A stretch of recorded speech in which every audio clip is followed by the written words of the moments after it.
I realised that I'd had this little set of wooden twists, which we'd made as really as a test, just to see if we could bend thin pieces of wood rather than thicker pieces of wood in the same way as we've been bending or twisting thicker pieces of wood. I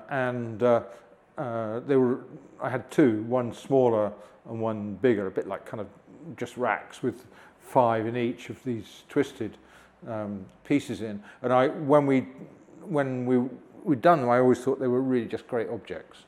And so it was a very quick thought. Oh, this is the perfect thing to make. Why I thought that, I don't know, but I mean, it was just, and then visually, because it was clean and clear, and then we began discussion with I showed them to Paul and Chloe at Plinth, and they said you could do either of these. I didn't really have a preference whether it was the shorter one or the longer one, and they opted for the longer one. What I thought was kind of nice about it was it didn't have an orientation. It could be standing up, it could be horizontal, or it could be flat. You know,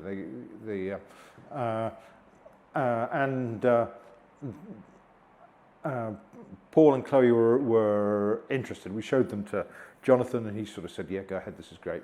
And then we started talking about how to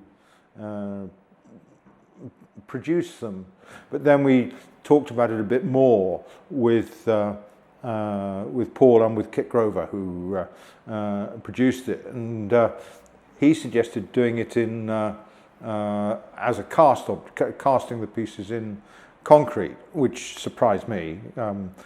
And he showed me some a vase actually that he'd had in cast concrete, and so I said, well, let's try it and see. And when they came back, I thought they were really great. They were like, because they had all of that all of the wood detail was still on the concrete. So immediately, because they were cast concrete, they kind of bring in